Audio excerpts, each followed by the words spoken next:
أعوذ بالله من الشيطان الرجيم. بسم الله الرحمن الرحيم. الحمد لله رب العالمين. نشهد أن لا إله إلا الله ونشهد أن محمدا عبده ورسوله أرسله بالهدى ودين الحق ليظهره على الدين كله ولو كره المشركون. اللهم صل وسلم وبارك على رسولك وحبيبك سيدنا محمد وعلى آل وصحاب سيدنا ومولانا محمد وعلى جميع الأنبياء والمرسلين ومن اقتدى بهديهم إلى يوم الدين. أما بعد، فأعوذ بالله من الشيطان الرجيم. بسم الله الرحمن الرحيم.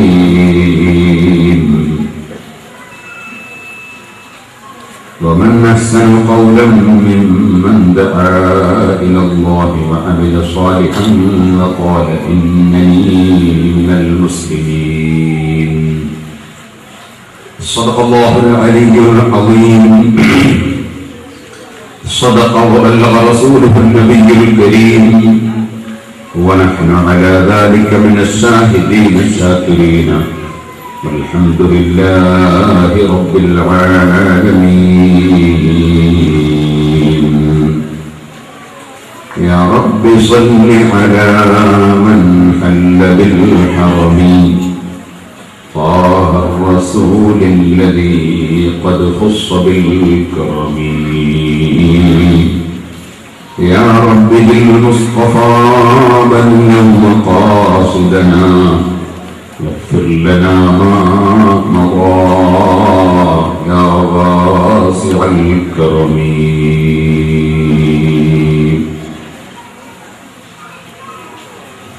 ആദരണീയരായ ഉസ്താദുമാർ, പ്രിയപ്പെട്ട സഹോദരി സഹോദരന്മാർ, സുഹൃത്തുക്കൾ,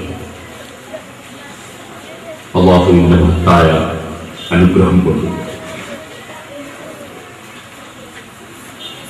അനുഗ്രഹീതമായ ഒരു സദസ്സിൽ ബഹുമാനപ്പെട്ട സയ്യിദ് അലി ബാഫഖി തങ്ങളുടെ പ്രാർത്ഥന നടന്ന ഒരു ബർക്കത്തുള്ള മജ്‌ലിസിൽ നമ്മുടെ ഇന്ത്യ രാജ്യത്ത് നെഞ്ഞോടുകൂടി അല്ലാഹുവിനെ മാത്രം ഭയപ്പെട്ടുകൊണ്ടും മറ്റാരെയും അല്ലാഹുവിന്റെ ദീനിന്റെ മുമ്പിൽ വിലവെക്കാതെയും അല്ലാഹുവിന് എല്ലാം അർപ്പിച്ചും സമർപ്പിച്ചും ഒരുപാട് പണ്ഡിതന്മാരെ, നമ്മുടെ പി സി ഉസ്താദിനെ പോലുള്ള ഇവിടെ പ്രസംഗിച്ച ആലിമീങ്ങളെ പോലുള്ള ഒരുപാട് വലിയ പണ്ഡിതന്മാരെ വാർത്തെടുത്ത ബഹുമാനപ്പെട്ട മർഹൂം ഇ കെ ഹസൻ മുസ്ലിയാർ നവറല്ലാഹു മഖദഹു വനഫഅന അല്ലാഹു ബിഹി ഫിദ്ദാറൈൻ മഹാനവറുകളെ അനുസ്മരിക്കുന്ന ഒരു ഇൽമിന്റെ, ദുആയിലെ, നന്മയുടെ സദസ്സാണ് നമ്മുടെ. അൽഹംദുലില്ലാഹ്, അല്ലാഹു ജല്ല ജലാലുഹു ഈ സദസ്സിൽ ഒരുമിച്ച് കൂടിയവർ, ഇതിനുവേണ്ടി പ്രവർത്തിച്ചവർ, സഹായിച്ചവർ, സഹകരിച്ചവർ എല്ലാവരും ദുനിയാവിലും ആഖിറത്തിലും അർഹമായ പ്രതിഫലം നൽകുമാറാകട്ടെ എന്ന് ദുആ ചെയ്യുന്നു. ഒരു നീണ്ട സമയം പ്രസംഗിച്ച് നിങ്ങളെ ബുദ്ധിമുട്ടിക്കുന്നില്ല. നല്ല മഴയൊക്കെ പെയ്തിട്ടുണ്ടെങ്കിലും ഇവിടെ നിങ്ങൾ ധാരാളം ആളുകൾ വളരെ നേരത്തെ തന്നെ വന്ന് വളരെ പ്രയാസത്തോടുകൂടി ഈ സദസ്സിൽ പങ്കെടുക്കുന്നത് കാണുമ്പോൾ വലിയ സന്തോഷമുണ്ട്. അല്ലാഹു ഈ പ്രദേശത്തിനും ഈ പ്രദേശത്തുള്ള എല്ലാ സ്ത്രീ പുരുഷന്മാർക്കും കുട്ടികൾക്കും പ്രായമുള്ളവർക്കും എല്ലാ വിഭാഗം ജനങ്ങൾക്കും അല്ലാഹു തആല ഖൈറും ബർക്കത്തും നൽകുമാറാകട്ടെ എന്ന് ദുആ ചെയ്യുന്നു. സഹോദരന്മാരെ, ലോകത്തിൽ ആദം അലൈഹിസ്സലാത്തു വസ്സലാം മുതൽ ധാരാളം മഹാന്മാരെ അല്ലാഹു സുബ്ഹാനഹു വ തആല നിയോഗിച്ചിട്ടുണ്ട്. ആ മഹാന്മാർ ഇവിടെ അനുസ്മരിക്കപ്പെടണം എന്ന് അല്ലാഹു സുബ്ഹാനഹു വ തആല നിർദ്ദേശിച്ചിട്ടും ഉണ്ട്. പരിശുദ്ധ ഖുർആൻ എടുത്തു നോക്കിയാൽ കഴിഞ്ഞുപോയ മഹാന്മാരെ സംബന്ധിച്ച് എത്രയോ സ്ഥലങ്ങളിൽ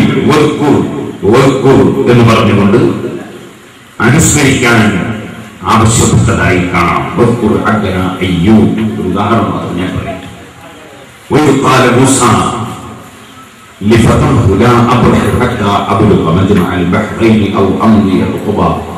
ഇങ്ങനെയുള്ള എത്രയോ സ്ഥലങ്ങൾ പരിശുദ്ധ ഖുർആനിൽ പൂർവ്വകാലത്ത് കഴിഞ്ഞുപോയ മഹാന്മാരെ അവരുടെ സംഭവങ്ങളെ അനുസ്മരിക്കാൻ അടിക്കടി ആവശ്യപ്പെടുന്നതായി കാണാം. അല്ലാഹു സുബ്ഹാനഹു വ തആല കഴിഞ്ഞ കാലത്ത് കഴിഞ്ഞുപോയ മഹത്തുക്കളുടെ ധാരാളം സംഭവങ്ങൾ എടുത്ത് വിശദീകരിച്ചതായി നമുക്ക് കാണാം. എന്ന് മാത്രം അല്ല, സൂറത്തു ഇബ്രാഹിം, സൂറത്തു ഹൂദ്, സൂറത്തു നൂഹ്, സൂറത്തു മുഹമ്മദ് സല്ലല്ലാഹു അലൈഹി വസല്ലം ഇങ്ങനെ തുടങ്ങി കഴിഞ്ഞുപോയ എത്രയോ അമ്പിയാക്കളുടെ പേരിൽ പ്രത്യേകം സൂറത്തുകളിൽ തന്നെ അല്ലാഹു തആല അവതരിപ്പിച്ചതായി നമുക്ക് കാണാം. സൂറത്തുൽ അംബിയ, അമ്പിയാക്കളെ സംബന്ധിച്ച് പറയുന്ന മൊത്തത്തിൽ പറയുന്ന സൂറത്ത് നമുക്ക് കാണാം. ഔലിയാക്കളിൽപ്പെട്ട പല മഹാന്മാരെ സംബന്ധിച്ചും പണ്ഡിതന്മാരെ സംബന്ധിച്ചും പരാമർശിക്കുന്ന പ്രത്യേകം സൂറത്തുകൾ പരിശുദ്ധ ഖുർആനിൽ കാണാം. സൂറത്തു മറിയം, സൂറത്തു ലുഖ്മാൻ, ഇങ്ങനെ തുടങ്ങി ഔലിയാക്കളെ സംബന്ധിച്ച് വിവരിക്കുന്ന സൂറത്ത്, അവരുടെ പ്രത്യേക പേരിൽ തന്നെ അവതരിപ്പിക്കപ്പെട്ട സൂറത്ത് പരിശുദ്ധ ഖുർആനിൽ നമുക്ക് കാണാം. അവിടെയെല്ലാം അവരുടെ ചരിത്രം പറയുന്നതോടുകൂടി തന്നെ ആ മഹാന്മാർ ഈ ലോകത്ത് പഠിപ്പിച്ച സുന്ദരമായ ആശയങ്ങൾ, ആ ആശയത്തിലേക്ക് ജനങ്ങളെ മാറി വിളിക്കുന്നതും അവരുടെ ആശയങ്ങളെ സംബന്ധിച്ച് അവരെ അനുസ്മരിപ്പിച്ചുകൊണ്ട് അവരുടെ മഹത്വങ്ങളെ കുറിച്ച് അവരെ എതിർക്കാൻ പോയവർ, അവരെ അവഗണിച്ചവർ, അവരെ തള്ളിപ്പറഞ്ഞവർ, അവർക്ക് സംഭവിച്ച ഭവിഷ്യത്തുകളെ സംബന്ധിച്ച് അല്ലാഹു സുബ്ഹാനഹു വ തആല ശക്തിയായി ഓർമ്മപ്പെടുത്തി അങ്ങനെ നിങ്ങൾക്ക് സംഭവിച്ചു പോകരുത് എന്ന് നമ്മെ താക്കീത് ചെയ്യുന്ന ധാരാളം ആയത്തുകളും പരിശുദ്ധ ഖുർആനിൽ കാണാം. അല്ലാഹു തന്നെ പറഞ്ഞു, കുല്ലൻ നഖുസ്സു അലൈക മിൻ അംബാഇർ റുസുലി മാ നസബ്ബിതു ബിഹി ഫുആദക. ഓ നബി, കഴിഞ്ഞുപോയ മുസ്ലിങ്ങളുടെ ചരിത്രങ്ങൾ, ഓരോരുത്തരുടെ ചരിത്രങ്ങളും അവിടത്തേക്ക് നമ്മൾ പറഞ്ഞു തരുന്നു. എന്തിനാണത്? താങ്കളുടെ അങ്ങയുടെ ഹൃദയത്തിന് സ്ഥിരത ഉണ്ടാകാൻ, ഉറച്ച വിശ്വാസം ഉണ്ടാകാൻ, ആ വിശ്വാസത്തിലധിഷ്ഠിതമായി ഉറച്ചു നിന്നുകൊണ്ടുള്ള മുന്നേറ്റം പരിശുദ്ധ ഇസ്ലാമിന്റെ പ്രവർത്തന രംഗത്ത് കാലിൽ ഇടറിപ്പോകാതെ, മനസ്സ് പതറിപ്പോകാതെ, ചിന്ത തെറ്റിപ്പോകാതെ വളരെ സുസ്ഥിരമായ പ്രവർത്തന രംഗത്ത് മുന്നേറാനും അതിനുവേണ്ടിയാണ് മുൻഗാമികളുടെ ചരിത്രങ്ങൾ അങ്ങേക്ക് വിവരിച്ചു തരുന്നത് എന്ന് ഖുർആൻ പ്രത്യേകം സൂചിപ്പിക്കുകയും ചെയ്തു. അതുകൊണ്ട് തന്നെ ഖിയാമത്ത് നാൾ വരെ ആദ്യകാലങ്ങളിൽ കഴിഞ്ഞുപോയ മഹാന്മാരെ അനുസ്മരിക്കപ്പെടണം, അവരുടെ സുദീർഘമായ സംഭവങ്ങൾ വിവരിക്കപ്പെടണം, അവരെ എന്നും ഓർമ്മിച്ചുകൊണ്ടിരിക്കണം. അവർക്ക് വേണ്ടി പ്രാർത്ഥിച്ചുകൊണ്ടിരിക്കണം. അവർക്ക് വേണ്ടി പ്രാർത്ഥിക്കുമ്പോൾ നമുക്ക് വേണ്ടിയും പ്രാർത്ഥിക്കുക. അപ്പോൾ അവർ മുഖേന അവർ വകയായി, അവർ മുഖേന നമുക്കും കൂടി കിട്ടാൻ അത് കാരണമാണ്. അതുകൊണ്ടാണ് പരിശുദ്ധ ഖുർആൻ നമുക്ക് പഠിപ്പിച്ചു തന്ന ദുആ റബ്ബന ഇഗ്ഫിർ ലനാ വലിഇഖ്വാനിന അല്ലദീന സബഖൂനാ ബിൽ ഈമാൻ. റബ്ബന ഇഗ്ഫിർ ലനാ, ഞങ്ങൾക്ക് നീ പൊറുക്കണം നാഥാ, വലിഇഖ്വാനിന അല്ലദീന സബഖൂനാ ബിൽ ഈമാൻ, ഈമാൻ കൊണ്ട് മുൻകടന്നു പോയ ആരെല്ലാം ഞങ്ങളുടെ മുൻഗാമികളുണ്ടോ അവർക്കെല്ലാം നീ മാപ്പാക്കണം നാഥാ. നമുക്ക് വേണ്ടി പൊറുക്കലിനെ ചോദിക്കുകയും മരണപ്പെട്ടു പോയവർക്ക് വേണ്ടി പൊറുക്കലിനെ ചോദിക്കുകയും ചെയ്താൽ നമ്മുടെ പാപം പുറത്തു കിട്ടാൻ അത് കാരണമാകും. അങ്ങനെ നമുക്ക് വേണ്ടിയും അവർക്ക് വേണ്ടിയും ഒരേ സമയത്ത് കൂട്ടിപ്പറഞ്ഞുകൊണ്ട് പടച്ചവനോട് പ്രാർത്ഥിക്കുക. റബ്ബന ഇഗ്ഫിർ ലനാ വലിഇഖ്വാനിന അല്ലദീന സബഖൂനാ ബിൽ ഈമാൻ വലാ തജ്അൽ ഫീ ഖുലൂബിനാ ഗില്ലൻ ലില്ലദീന ആമനൂ. വിശ്വസിച്ച ഒരു വ്യക്തിയോട് ഞങ്ങളുടെ മനസ്സിൽ നീ വൈരാഗ്യവും വിദ്വേഷവും തന്നേക്കരുത് അല്ലാഹ്. ലോകത്ത് ഈമാൻ കൊണ്ട് അനുഗ്രഹം ലഭിച്ച ഏതെല്ലാം മഹാന്മാരുണ്ടോ അവരും ഞങ്ങളും തമ്മിൽ മാനസികമായ പൊരുത്തവും ബന്ധവും സ്നേഹവും നീ ഉണ്ടാക്കി തരണം. ربنا اغفر لنا ولإخواننا الذين سبقونا بالإيمان ولا تجعل في قلوبنا غلا للذين آمنوا. വിശ്വസിച്ച ഒരു വ്യക്തികളോട് ഞങ്ങളുടെ മനസ്സിൽ ഒരു വിദ്വേഷവും വൈരാഗ്യവും തന്നേക്കരുത് അല്ലാഹ്. സർവ്വ മുഅ്മിനീങ്ങളും ഞങ്ങളും തമ്മിൽ നല്ല ബന്ധം വേണം, നല്ല മനസ്സ് വേണം. അങ്ങനെ എല്ലാ നല്ലവരുമായും മനസ്സ് ബന്ധപ്പെടുന്നവൻ അവനാണ് അല്ലാഹു സുബ്ഹാനഹു വ തആലയുടെ അടുക്കൽ അംഗീകാരമുള്ള മുത്തഖിയായ മുഅ്മിനായ സാലിഹായ മനുഷ്യൻ. നേരെ മറിച്ച് മുൻഗാമികളോട് വൈരാഗ്യം വെച്ച് പുലർത്തുന്നവർ, മുൻഗാമികളോട് അസൂയ വെക്കുന്നവർ, മുൻഗാമികളായ മഹാന്മാരെ തള്ളി പറയുന്നവരും ഒരിക്കലും തന്നെ അവരുടെ ശിൽപ്പിൽ, അവരുടെ കോർവയിൽ, അവരുടെ പട്ടികയിൽ, അവരുമായി ബന്ധപ്പെടുന്ന മേഖലയിൽ അവരുണ്ടാവുകയില്ല. സഹോദരന്മാരെ, നാം ഓർക്കണം, അല്ലാഹു സുബ്ഹാനഹു വ തആല നമുക്ക് തന്ന ഏറ്റവും വലിയ അനുഗ്രഹമാണ് അല്ലാഹു നമുക്ക് തന്ന ഈമാനിന്റെ വെളിച്ചം. അൽഹംദുലില്ലാഹി സുമ്മ അൽഹംദുലില്ലാഹ്. അമേരിക്കയുടെ പ്രസിഡന്റിന് അല്ലാഹു തആല അത് കൊടുത്തിട്ടില്ല, റഷ്യയുടെ പ്രധാനമന്ത്രിക്ക് കൊടുത്തിട്ടില്ല, കേരളത്തിന്റെ മുഖ്യമന്ത്രിക്കോ ഇന്ത്യയുടെ പ്രധാനമന്ത്രിക്കോ കൊടുത്തിട്ടില്ല. അല്ലാഹു സുബ്ഹാനഹു വ തആല സാധുക്കളായ നമ്മെ ഈമാനിന്റെ വെളിച്ചം കൊണ്ട് തിരഞ്ഞെടുത്തു. യഹ്ദില്ലാഹു ലിനൂരിഹി മൻ യശാഅ. അവൻ ഉദ്ദേശിക്കുന്നവരെ അവൻ ഈമാനിന്റെ വെളിച്ചത്തിലേക്ക് അവനതാ വഴിതിരിക്കുന്നു. അല്ലാഹു തആല നമുക്ക് ഈമാനിന്റെ വെളിച്ചം തന്നു. അൽഹംദുലില്ലാഹി സുമ്മ അൽഹംദുലില്ലാഹി സുമ്മ അൽഹംദുലില്ലാഹ്. ഒരിക്കലും തന്നെ പറഞ്ഞാൽ മതിയാവുകയില്ല, അല്ലാഹുവിനെ എത്ര സ്തുതിച്ചാലും മതിയാവുകയില്ല. നമ്മെ അല്ലാഹു തആല ഈമാനുള്ളവരാണ്. അല്ലാഹുവിലേക്ക് നമ്മുടെ മനസ്സ് തിരിച്ചു. ഏറ്റവും വലിയ വിഷയം അതാണ്. അടിമയുടെ മനസ്സ് അല്ലാഹുവിലേക്ക് തിരിയണം. നമ്മെ സൃഷ്ടിച്ചവൻ അല്ലാഹ്, നമുക്ക് വേണ്ടതെല്ലാം തന്നവൻ അല്ലാഹ്. ഇപ്പോൾ ഞാൻ നിങ്ങളുടെ മുമ്പിൽ എഴുന്നേറ്റ് നിൽക്കുന്നു. എഴുന്നേറ്റ് നിൽക്കാൻ എനിക്ക് കഴിവ് തന്നവൻ അല്ലാഹ്, സംസാരിക്കാൻ ശേഷി തന്നവൻ അല്ലാഹ്. അല്ലാഹു സുബ്ഹാനഹു വ തആല അവനിലേക്ക് ഒരു മനുഷ്യന്റെ മനസ്സ് തിരിയുക. അവിടെയാണ് മനുഷ്യൻ മനുഷ്യനാകുന്നത്. മനുഷ്യൻ അവിടെയാണ് മനുഷ്യനാകുന്നത്. അല്ലാഹുവിലേക്ക് നമ്മുടെ മനസ്സ് പൂർണ്ണമായി തിരിയും. നിങ്ങൾ ഓർത്തു നോക്കൂ, കാണാനുള്ള കണ്ടു തന്നവൻ ആരാണ്?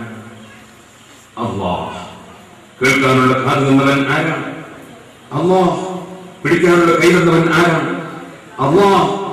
നടക്കാനുള്ള കാല് തന്നവൻ ആരാണ്? അല്ലാഹ്. നമ്മുടെ ഓരോന്നും തന്നവൻ ആരാണ്? ഒരേ മറുപടി മാത്രമാണ്, അല്ലാഹു അല്ലാഹ്.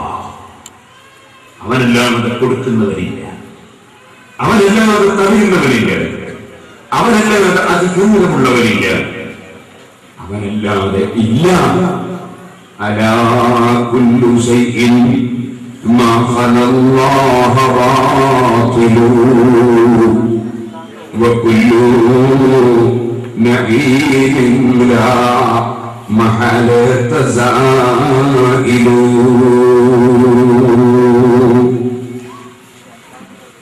അഷ്റഫുൽ ഖൽഖ് സല്ലല്ലാഹു അലൈഹി വസല്ലം അംഗീകാരം നൽകിയ പദ്യം സഹീഹുൽ ബുഖാരി വാക്യം സൂചിപ്പിക്കുന്നത് അലാ അറിയണം കുല്ലു ശൈഇൻ മാ ഖലല്ലാഹ ബാതിലു വകുല്ലു നഈമിൻ ലാ മഹലത സായിലു. ഇവിടെ നാം കാണുന്ന ഭൗതികമായ സർവ അനുഗ്രഹങ്ങളും നീങ്ങിപ്പോകുന്നതാണ്. അല്ലേ ഇവിടെയുള്ള ഏത് വിഷയം നിങ്ങൾ എടുത്തു നോക്കൂ, എത്ര ഭംഗിയുള്ള പുഷ്പം, പക്ഷേ ഒരു ദിവസം വിടർന്നു വന്ന് ഭംഗിയോടെ നിൽക്കുന്ന പുഷ്പം പിറ്റേ ദിവസം അത് വാടിപ്പോയി. വളരെ നന്നായി ധാരാളം തേങ്ങ തന്നിരുന്ന തെങ്ങി അല്പ ദിവസം കഴിയുമ്പോൾ തീറ്റയായി അതാ അത് കടപുഴകി വീണുപോയി. സുബ്ഹാനല്ലാഹ്, വളരെ ഭംഗിയുള്ള ഒരു പെൺകുട്ടിയെ ഒരാൾ വിവാഹം കഴിച്ചു.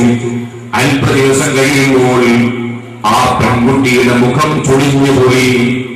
വളരെ ഭംഗിയുള്ള ഒരു വരനെ ഒരു സ്ത്രീ തിരഞ്ഞെടുത്തു. പക്ഷേ ആ വ്യക്തിയുടെ കറുത്ത രോമങ്ങൾ വെളുത്തുപോയി, മുഖം ചുളിഞ്ഞുപോയി. അല്ലേ അല്ലേ ഏത് വിഷയം എടുത്തോളൂ, വളരെ ഭംഗിയുള്ള വീട് നിർമ്മിച്ചു. അല്പ ദിവസം കഴിയുമ്പോൾ ഖറാബായി പോയി. നല്ല രുചിയുള്ള ഭക്ഷണം ഉണ്ടാക്കി. ആ ഭക്ഷണം നാളെയാകുമ്പോഴേക്ക് ചീത്തയായി പോയി. ഇപ്പോൾ കഴിച്ച ഭക്ഷണം കഴിക്കുമ്പോൾ രുചിയുണ്ട്, അല്പം കഴിഞ്ഞ് വയറ്റിലെത്തിയാൽ പിന്നെ അത് ദഹിച്ചു കിട്ടണം എന്ന വിഷമത്തിലാണ്, ബേജാറിലാണ്. ദഹിച്ചു കഴിഞ്ഞാലോ നേരത്തെ നല്ല രുചിയുള്ള ഭക്ഷണം ഇപ്പോൾ നജസായി മാറുകയാണ്.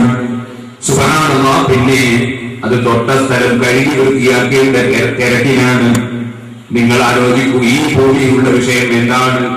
ഒരാൾക്ക് അല്ലാഹു തആല അധികാരം കൊടുത്തു, അല്പ ദിവസം കഴിയുമ്പോൾ അധികാര കസേരയിൽ നിന്ന് ഇറങ്ങേണ്ടി വരികയാണ്. സുബ്ഹാനല്ലാഹ്, ഇവിടെയുള്ള ഏത് വിഷയം നിങ്ങൾ നോക്കൂ, എന്തിനാണ് ഇവിടെ നിലനിൽപ്പുള്ളത്? ഒന്നിനും ഇവിടെ നിലനിൽപ്പില്ല. ഇപ്പോൾ ഞാനിവിടെ വരുമ്പോൾ ഒരു കാറിൽ കയറി വന്നു. നിങ്ങളും പലരും കാറിൽ കയറി വന്നവരുണ്ട്, മറ്റു പല വാഹനങ്ങളിലും വന്നവരുണ്ടാകും. പക്ഷേ ചോദിക്കട്ടെ, എല്ലാ ദിവസവും എനിക്ക് കാറിൽ കയറി പോകാൻ പറ്റുമോ? ഇല്ല ഇല്ല. വളരെ നല്ല ഡീസന്റുള്ള കാറിൽ പോയ മനുഷ്യൻ ഒരു ദിവസം അതാ കാറിൽ നിന്നിറങ്ങി അവൻ മയ്യിത്ത് കട്ടിലിൽ കയറേണ്ടി വരുന്നു. വളരെ നല്ല നീറ്റുള്ള വസ്ത്രം ധരിച്ച് കണ്ണാടിയുടെ മുന്നിൽ പോയി എന്റെ ഷർട്ട് ചുളിഞ്ഞിട്ടുണ്ടോ, എന്റെ തുണി ചുളിഞ്ഞിട്ടുണ്ടോ എന്നൊക്കെ നോക്കിയ മനുഷ്യൻ അതാ 3 കഷ്ണം തുണിയിൽ കഫൻ തുണിയിൽ പൊതിയപ്പെടുന്നു.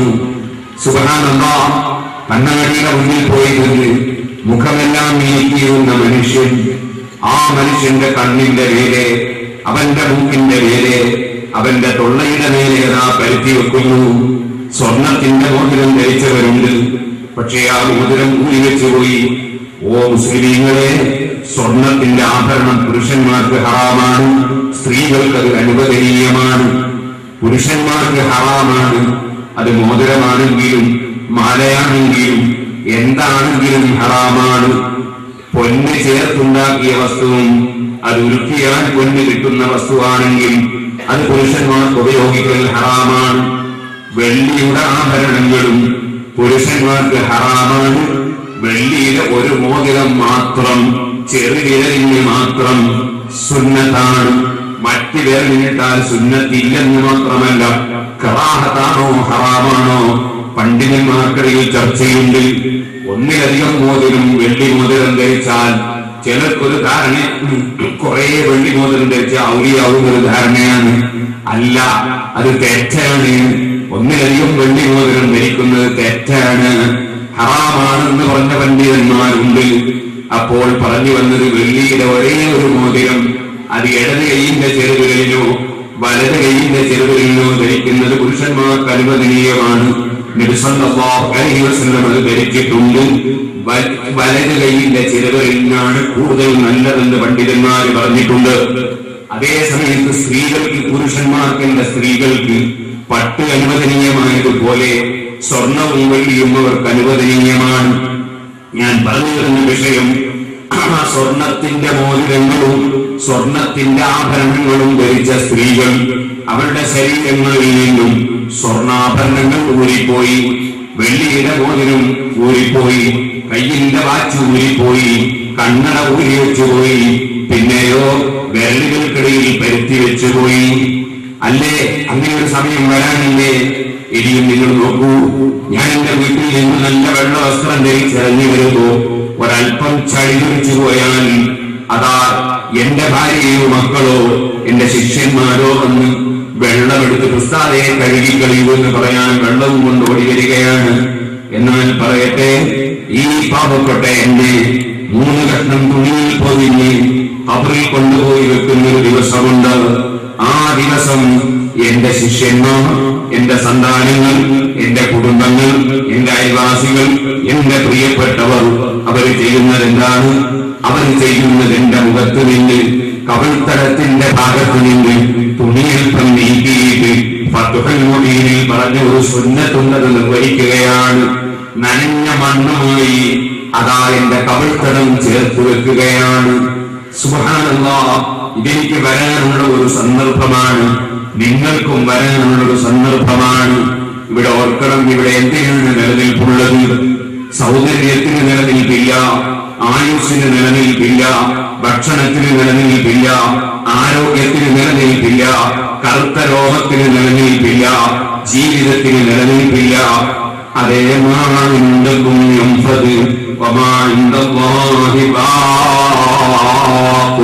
ഇവിടെയുള്ളതെല്ലാം തീർന്നു പോകുന്നതാണ്. അതേ സമയത്ത് നിലനിൽക്കുന്നതൊന്നേ ഉള്ളൂ, നിലനിൽക്കുന്നവനൊന്നേ ഉള്ളൂ, അവനാണ് അല്ലാഹു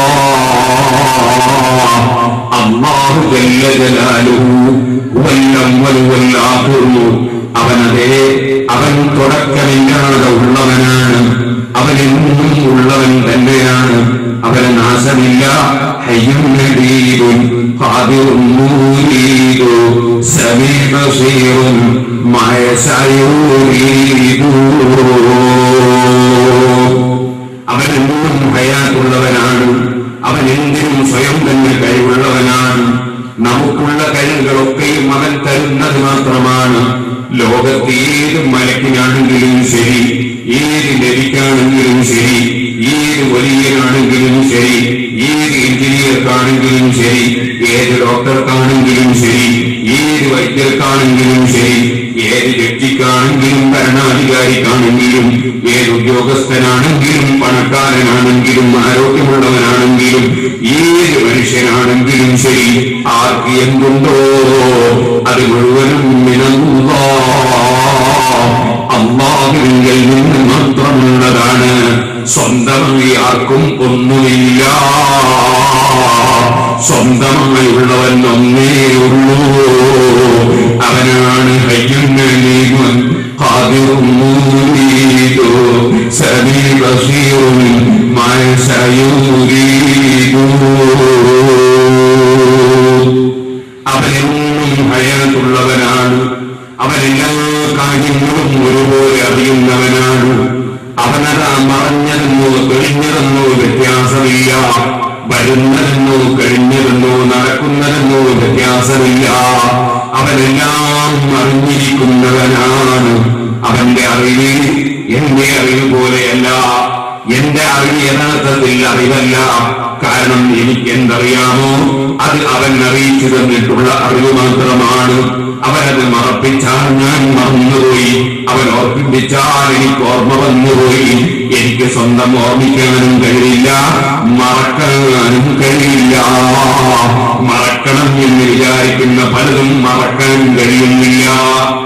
വാഹനത്തിൽ ഓടുന്ന സമയത്ത് പേടിച്ച് ഞെട്ടിവിറക്കുന്നു. എന്തേ കാരണം? മുമ്പൊരു ആക്സിഡന്റിൽ പെട്ടപ്പോൾ നേരെ വന്ന് കാറിന് വന്ന് ബസ്സിടിക്കുന്നത് മനസ്സിൽ പതിഞ്ഞുപോയി. അത് മനസ്സിൽ നിന്ന് നീക്കം ചെയ്യാൻ എത്ര ഓർമ്മിച്ചിട്ടും നീങ്ങി കിട്ടുന്നില്ല. മറക്കാൻ ഉദ്ദേശിച്ചത് മറക്കാൻ എനിക്ക് കഴിയുന്നില്ല. ഓർമ്മിക്കണമെന്ന് മനസ്സിലാക്കി ഞാൻ പലതും മനഃപ്പാഠം പഠിച്ചു, പക്ഷേ എനിക്കത് ഓർമ്മിക്കാൻ കഴിയുന്നില്ല. എന്റെ ഓർമ്മ എന്റെ നിയന്ത്രണത്തിലല്ല, എന്റെ മറവി എന്റെ നിയന്ത്രണത്തിലല്ല. വാഹനം ഓടിച്ചു പോകുന്ന മനുഷ്യൻ ഉറങ്ങാതെ വണ്ടി ഓടിച്ച് വീട്ടിലെത്തണമെന്ന് കരുതി വണ്ടി ഓടിച്ചു. ആ വണ്ടി ഓടിക്കുന്നതിൽ അറിയാതെ ഉറങ്ങിപ്പോയി. കാരണം ഉറക്കം അവന്റെ നിയന്ത്രണത്തിലല്ല. അതേ സമയത്ത് ഒന്ന് ഉറക്കി വരണമെന്ന് മനസ്സിലാക്കി ഉസ്താദേ എത്ര കേട്ടിട്ടും ഉറക്കം വരുന്നില്ല. ഇന്നലെയോ മിനിഞ്ഞാന്നോ ബഹ്റൈനിൽ നിന്നാണ് ഞാൻ ഓർക്കുന്നു, ഒരാളെ കുറിച്ച് സങ്കടം പറയുന്നു, ഉസ്താദേ ഉറക്കി വരുന്നേയില്ല, ഞാൻ വളരെ വിഷമത്തിലാണ്. അല്ലാഹുവേ അദ്ദേഹത്തിനും അതുപോലെ മാനസികമായ അസ്വസ്ഥതയുള്ള ഉറക്കം വരാതെയുള്ള ഏത് സ്ത്രീ പുരുഷന്മാരുണ്ടോ നിന്റെ ഹബീബായ നബിയുടെ ഉമ്മത്തുകളിൽ അവർക്കെല്ലാവർക്കും നീ മനസ്സമാധാനം നൽകണേ റഹ്മാനേ. ആവശ്യമായ ഉറക്കം നൽകണേ റഹ്മാനേ. ഓ സഹോദരന്മാരെ, ഉറക്കം നമ്മുടെ നിയന്ത്രണത്തിലല്ല, ഉണർവ് നമ്മുടെ നിയന്ത്രണത്തിലല്ല.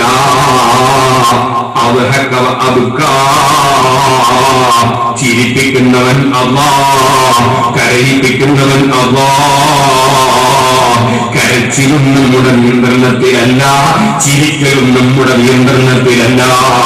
എന്തിനധികം പറയണം, ഒരു വിവരവും മനുഷ്യന് ഇല്ല. അടുത്ത നിമിഷം എന്റെ കഥ എന്താണ്, അടുത്ത മണിക്കൂറിൽ എന്റെ അവസ്ഥ എന്താണ്, അടുത്ത ദിവസം ഞാൻ എവിടെയാണ് ചോദിച്ചാൽ പറയാനാർക്ക് കഴിയും? ഇല്ല, ഇല്ല, അറിവില്ല. അമ്മാ ഞങ്ങൾക്ക് അറിവില്ല. അറിവുള്ളവൻ ഒന്നാണ്, കഴിവുള്ളവൻ ഒന്നാണ്, തീരുമാനിക്കുന്നവൻ ഒന്നാണ്, നടപ്പാക്കുന്നവൻ ഒന്നാണ്, നിയന്ത്രിക്കുന്നവൻ ഒന്നാണ്. എല്ലാം ഒന്നാണ്. ആ ഒന്നിൽ നിന്നുള്ളതല്ലാതെ മറ്റൊന്നുമില്ല. അലാ കുല്ലു ശൈഇൻ മാ ഖലല്ലാഹ ബാതിലു വകുല്ലു നഈമിൻ ലാ മഹാലത സായിലു. ഈ ചിന്തയിൽ ലഭിച്ചവരാണ് അല്ലാഹുവിന്റെ ഔലിയാക്കൾ. ആ ചിന്തയിൽ വളർന്നവരാണ് അല്ലാഹുവിന്റെ ഔലിയാക്കൾ. അതുകൊണ്ട് തന്നെ അവരുടെ മനസ്സിലും അവരുടെ നാവിലും എപ്പോഴും അല്ലാഹ്, അല്ലാഹു, അല്ലാഹ്, അല്ലാഹു, അല്ലാഹ്. ആ ചിന്തയിലാണ് മനുഷ്യന്റെ മനസ്സ് ബന്ധിപ്പിക്കേണ്ടത്. അതുകൊണ്ടാണ് ഉമ്മമാരെ പ്രസവിക്കപ്പെട്ട ഉടനെ ഒരു കുട്ടിക്കാദ്യം നിന്ന് കേൾപ്പിക്കേണ്ടത് അല്ലാഹു അക്ബർ, അല്ലാഹു വലിയവനാണ്. അല്ലാഹുവിന്റെ പേരാദ്യം കേൾക്കണം. മരിക്കുന്ന സമയത്ത് ചൊല്ലിക്കൊടുക്കേണ്ടത് ലാ ഇലാഹ ഇല്ലല്ലാഹ്. ആദ്യം കേൾക്കേണ്ടത് അല്ലാഹ്, അവസാനം കേൾപ്പിക്കേണ്ടത് അല്ലാഹ്, അവസാനം ഉച്ചരിക്കേണ്ടത് അല്ലാഹ്. ലാ ഇലാഹ ഇല്ലല്ലാഹ്. ആ ശബ്ദം ഒരു കുട്ടിയുടെ ചുവട്ടിൽ ആദ്യം തന്നെ കേൾക്കട്ടെ. അതുകൊണ്ട് ഉമ്മമാരെ, പ്രസവിക്കപ്പെട്ട ഉടനെയുള്ള കുട്ടിയുടെ ചുവട്ടിൽ വലത് ചുവട്ടിൽ നാം കൊടുക്കണം, ഇടത് ചുവട്ടിൽ എമ്മാമത്ത് കൊടുക്കണം. അതിന് മുസ്ലിയാരെ തെരഞ്ഞു പിടിക്കേണ്ടതില്ല, പുരുഷന്മാരെ നോക്കി പരതേണ്ടതില്ല. സ്ത്രീകളെ നിങ്ങൾക്കും ആ ബാങ്ക് വിളിക്കാം. വലത്തെ ചുവട്ടിൽ ബാങ്ക്, ഇടത്തെ ചുവട്ടിൽ എമ്മാമത്ത്. അതിന് പുരുഷനാകണമെന്നില്ല, സ്ത്രീകൾക്കും ആ ബാങ്ക് വിളിക്കാം. അതേ സമയത്ത് ഓ ഉമ്മമാരെ, നിസ്കാരത്തിന് വേണ്ടി നിങ്ങൾ ബാങ്ക് വിളിക്കാൻ പാടില്ല. നിസ്കാരത്തിന് വേണ്ടി നിങ്ങൾ ഉറക്ക ബാങ്ക് വിളിച്ചാൽ അത് ഹറാമാണെന്ന് പറയും പണ്ഡിതന്മാർ.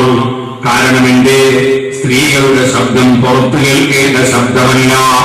ഇപ്പോൾ അതാ ഹജ്ജിന് പോകുന്ന തിരക്കിലാണ് പലരും.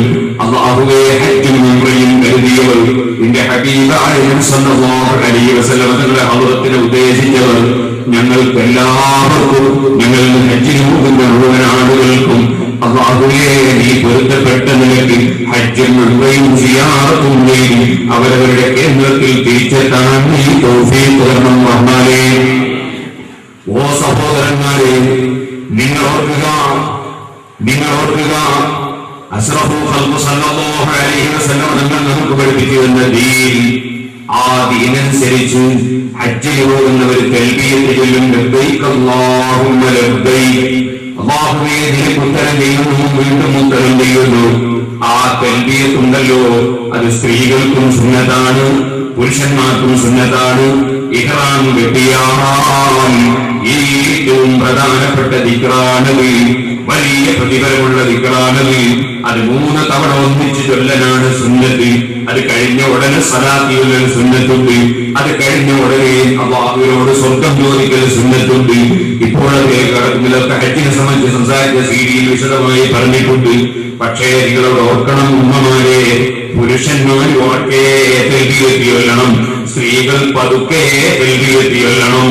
സ്ത്രീകൾ ഉറക്കെ തെൽബിയത്ത് ചൊല്ലാൻ പാടില്ല.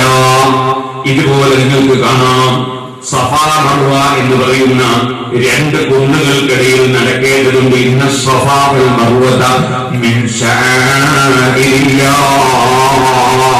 ഫമൻ ഹജ്ജൽ ബൈത ഔ ഇതമറ ഫലാ ജുനാഹ അലൈഹി അൻ യതവഫ ബിഹിമാ. സഫാ മർവയുടെ ഇടയ്ക്ക് ഹജ്ജും ഉംറയും ചെയ്യുന്നവൻ അങ്ങോട്ടും ഇങ്ങോട്ടും അതാ നടക്കേണ്ടതുണ്ട്. 7 നടത്തം ആവശ്യമുണ്ട്. അങ്ങോട്ടൊന്ന്, ഇങ്ങോട്ട് 2, അങ്ങനെ 7 നടത്തം. ആ നടത്തത്തിനിടയിൽ പ്രത്യേകം ഒരു സ്ഥലത്തെത്തുമ്പോൾ അവിടെ ഒരു പച്ച ലൈറ്റ് കാണാം. ആ സ്ഥലത്തെത്തി കടുത്ത പച്ച ലൈറ്റ് വരെ പുരുഷന്മാർ സ്പീഡിൽ ഓടുന്ന ശൈലിയിൽ, ഓട്ടമല്ല, അതേസമയം അല്പം സ്പീഡിൽ അവർ ഓടുന്ന രൂപത്തിൽ പോകണമെന്നാണ്. അവിടെയും നിയമം എന്താണ്? അവിടെയുള്ള നിയമം അതേ പുരുഷന്മാരോടണം, സ്ത്രീകൾ നടക്കാനേ പാടുള്ളൂ എന്നാണ്. കഅബ ശരീഫിന്റെ ചുറ്റുഭാഗത്ത് തവാഫ് ചെയ്യുമ്പോൾ പുരുഷന്മാർക്ക് ശേഷം സഅയുള്ള തവാഫാണെങ്കിൽ പുരുഷന്മാർ അവിടെ അതാ ഒരൽപ്പം തുള്ളി നടക്കേണ്ടതുണ്ട്. ആ നടത്തം പ്രത്യേകം സുന്നത്തുണ്ട്. ആ നടത്തവും പുരുഷന്മാർക്കേ ഉള്ളൂ, സ്ത്രീകൾക്കില്ല. കാരണം സ്ത്രീകൾ തുള്ളേണ്ടവരല്ല, സ്ത്രീകൾ ഓടേണ്ടവരല്ല, സ്ത്രീകൾ ശബ്ദിക്കേണ്ടവരല്ല. അത് ഇസ്ലാം പടച്ചവൻ സ്ഥാപിച്ച മതമായതുകൊണ്ട് പടച്ചവന്റെ മതം പ്രകൃതിയോട് യോജിച്ച മതമാണ്. അതുകൊണ്ടാണ് സ്ത്രീകളെ, അല്ലാതെ നിങ്ങളെ അവഗണിച്ചതല്ല. സ്ത്രീകൾക്ക് കംപ്ലൈന്റ് വേണ്ട. നിങ്ങൾ കാണുന്നില്ലേ, നമ്മളെ വീട്ടിൽ നമ്മൾ വളർത്തുന്ന കോഴികൾ പൂവൻ കോഴി കൂകാറുണ്ടോ? ഇല്ലേ മക്കളെ, പൂവൻ കോഴി കൂകാറില്ല ഇല്ലേ? പെടക്കോഴിയോ? പെടക്കോഴി പൂവോ? അതിന്റെ കാരണം എല്ലാ കോഴികളും തുണികളായതുകൊണ്ട്. അപ്പോ പെടക്കോഴി പോകുന്നില്ല. കാരണം അത് പ്രകൃതി എങ്ങനെയാണ്, പ്രകൃതിയുടെ അതിന്റെ നയം തന്നെ എങ്ങനെയാണ്? പൂവൻ കോഴി ഉറക്കേ പോവുക. പൂവൻ കോഴി ഫത്വൽ വിരോധിക്കുന്നു ഇല്ല. പക്ഷേ പൂവൻ കോഴി ഫത്വൽ വിരോധി മാറില്ല. കാരണം ഫത്വൽ വേണ്ടിയിട്ട് ബാങ്ക് കൊടുക്കുമ്പോൾ വേറെ സ്ഥലത്ത് കയറിയിട്ട് കൊടുക്കണം. പൂവൻകോഴി പലപ്പോഴും പോകുന്ന സമയത്ത് മൂപ്പർ സ്റ്റേജിൽ കയറിയിട്ടാ കൊടുക്കുക. ഏതെങ്കിലും ഒരു പുഴപ്പുറത്ത് കയറിയിട്ട് അല്ലെങ്കിൽ ഒരു കൂടന്റെ പുറത്ത് കയറിയിട്ട് മൂപ്പർ പലപ്പോഴും പോകുക. കാരണം ഫത്വൽ വേണ്ടിയിട്ടല്ലോ ബാങ്ക് കൊടുക്കുമ്പോൾ ഒക്കെ വേണം. പൂവൻകോഴി ചില്ലറ സംഗതിയല്ല. പൂവൻകോഴി പോകുന്നത് കേട്ടാൽ പറഞ്ഞിട്ടുണ്ട്. പൂവൻകോഴിയുടെ കൂക്ക് കേട്ടാൽ നിങ്ങൾ പ്രാർത്ഥിക്കണം എന്ന് പറഞ്ഞിട്ടുണ്ട്. അത് മലക്കിൽ കണ്ടിട്ടാണ് പോകുന്നതാണ് പറഞ്ഞത്. അപ്പൊ പൂവൻകോഴിയുടെ കൂക്ക് അത് വാങ്ങിയല്ല, അത് വിക്രമാണ്, അത് ബാങ്ക. അത് ബാങ്കാണെന്ന് പതിവുണ്ട്. അറിയില്ലേ? ശരിക്ക് പരീക്ഷണത്തിൽ കൃത്യമായി ബാങ്കിന്റെ സമയത്ത് പോകുന്ന കോഴിയുടെ കൂക്ക് കേട്ടിട്ടും നിസ്കരിക്കാനാണ് നിയമം. അത് ശരിക്കും ഏതെങ്കിലും ലെവലില്ലാത്ത കോഴിയല്ലോ, കൃത്യമായി പോകുന്ന കോഴി. ഇപ്പൊ ഒന്നും ലെവലില്ലാത്ത കാലമാണ്. ഇങ്ങനെ നോക്കുമ്പോ നായും കുട്ടികൾ ഒന്നായിട്ട് മുന്നണിയായിട്ട് പോകും. എന്താണ് സുഖം. പണ്ടൊക്കെ എന്റെ ചെറുപ്പത്തിൽ നായനെ കണ്ടാ കുറുക്കൻ ഏത് വട്ടം ഓടുന്നത്. ഇപ്പൊ നമുക്ക് 2 ഒറ്റ മുന്നണിയായിട്ട് തന്നെ പോകുന്നത്. യാതൊരു പ്രശ്നമില്ല. ഇപ്പോഴത്തെ കാലം അങ്ങനെ പോയി. ഞാൻ പറഞ്ഞത് ശരിക്ക് കൃത്യമായി കൂക്കുന്ന കോഴി, ആ കോഴിയുടെ കൂക്ക് കേട്ടിട്ട് നിസ്കരിക്കാമെന്നുണ്ട്. അത്രയും ഗൗരവമുണ്ട്, അതിന് പരിഗണനയുണ്ട്. ആ പൂവൻ കോഴി ഉറക്ക പോകുന്നു. അതേ സമയത്ത് പെടക്കോഴി ഉറക്ക പോകൂല. കാരണം പെടക്കോഴി പതുക്കെ വിക്രുചൊല്ലും, വിക്രൊഴിവാക്കൂല. അതുകൊണ്ടാണ് പെണ്ണുങ്ങൾക്ക് ഇഖാമത്ത് കൊടുക്കല് സുന്നത്താണ്, ബാങ്ക് കൊടുക്കല് പാടില്ലാത്തതാണ്. ഇഖാമത്തവർക്കും സുന്നത്താണ്. കാരണം ഇഖാമത്ത് പതുക്കെ കൊടുക്കുന്നതാണ്, ബാങ്ക് ഉറക്ക കൊടുക്കുന്നതാണ്. ബാങ്ക് കൊടുക്കുന്ന മുസ്ലിയാരാണെന്നല്ല കൊടുക്കുന്നവരെ നോക്കല് സുന്നത്താണ്. ബാങ്ക് കൊടുക്കുന്നവരെ നോക്കല് സുന്നത്താണ്. എപ്പോഴും അല്ല, ബാങ്ക് കൊടുക്കുന്ന സമയത്ത് മാത്രം. അതുപോലെ തന്നെ ബാങ്ക് കൊടുക്കുന്ന ആളെ ശബ്ദം കേൾക്കല് സുന്നത്താണ്. ഇത് രണ്ടിനും പെണ്ണ് പറ്റൂല. പെണ്ണ് വാങ്ങുമ്പോൾ നോക്കാനും പറ്റൂല, അവളതാ ഈണത്തിൽ വാങ്ങുകൊടുത്താൽ കേൾക്കാനും പറ്റൂല. അതുകൊണ്ട് പെണ്ണിന് വാങ്ങുകൊടുക്കല് ഹറാമാണ് എന്ന് പണ്ഡിതന്മാര് പറഞ്ഞിട്ടുണ്ട്. അതേ സമയത്ത് അതാ പുരുഷന്മാർക്ക് വാങ്ങുകൊടുക്കൽ പ്രധാനപ്പെട്ട അമലാണ് ഇമാമത്ത് നിൽക്കുന്നതിനേക്കാൾ ബാങ്ക് കൊടുക്കുന്നതിനാണ് ബഹുമാനമെന്ന് വരെ പറഞ്ഞ എത്രയോ പണ്ഡിതന്മാരുണ്ട്.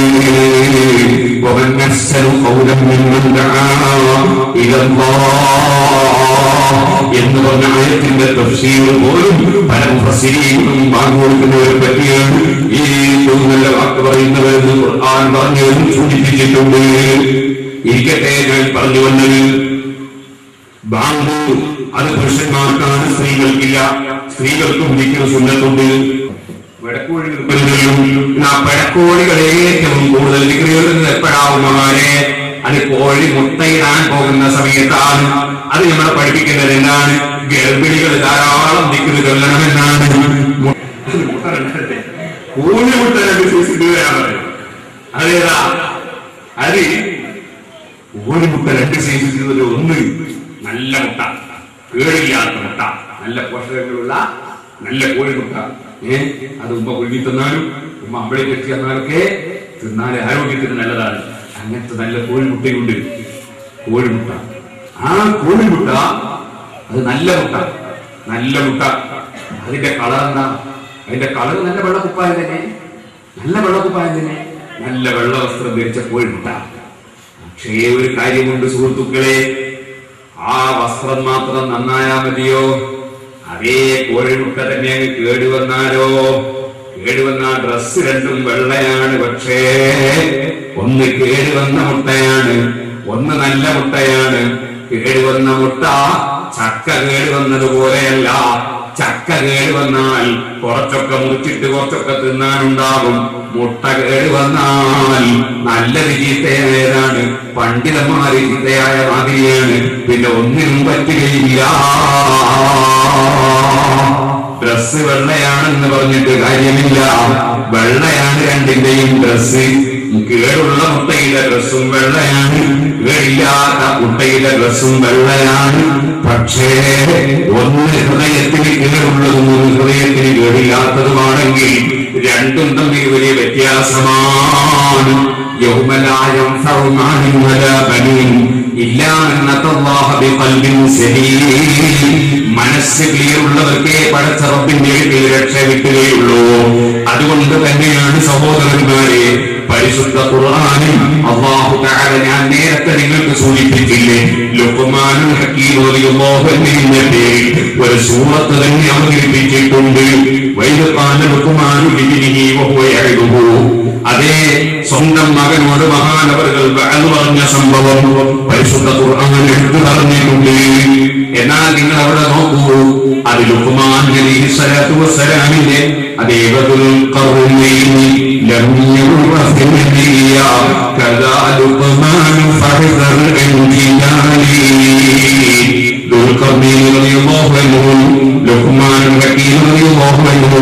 പരിശുദ്ധ ഖുർആനിൽ പ്രധാനമായി എടുത്തു പറഞ്ഞ വലിയ കറാമത്തുള്ള വലിയ മഹത്വമുള്ള രണ്ട് വ്യക്തികളാണ്.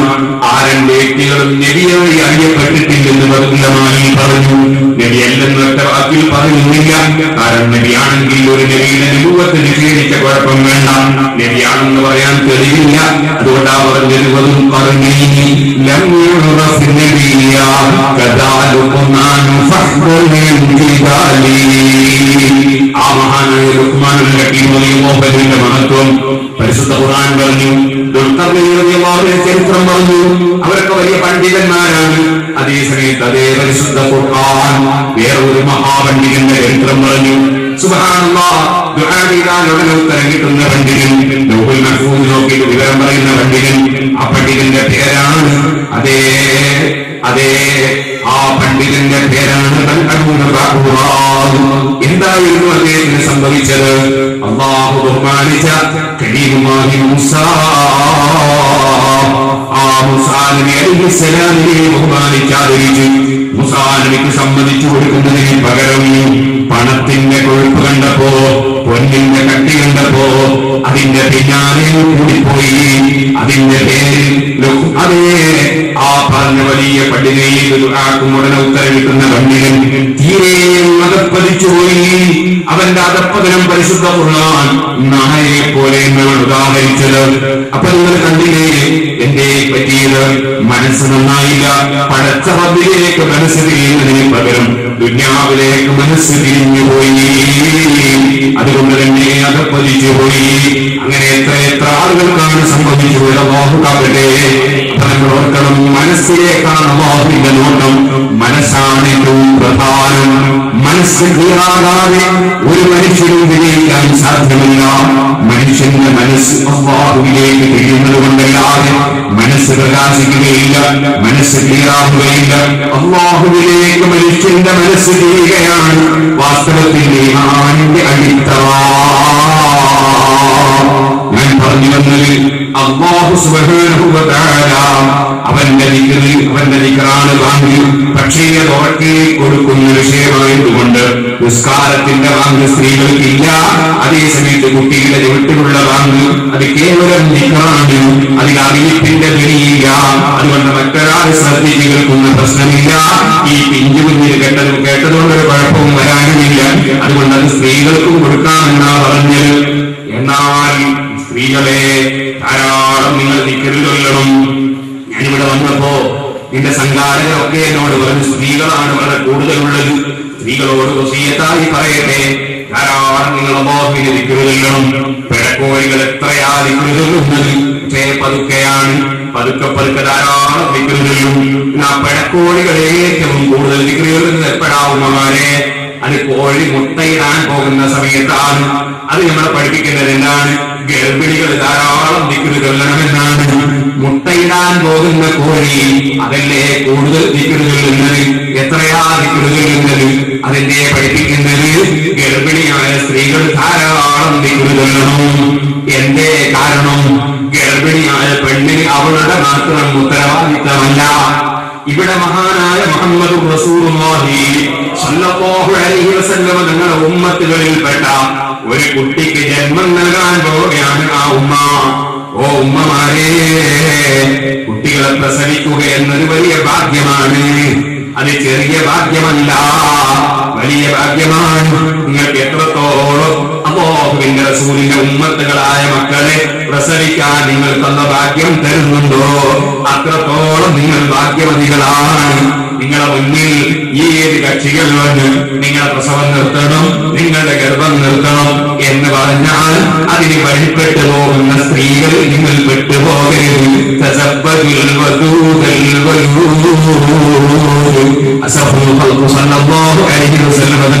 പുരുഷന്മാർക്ക് നിർദ്ദേശം നൽകിയത് തന്നെ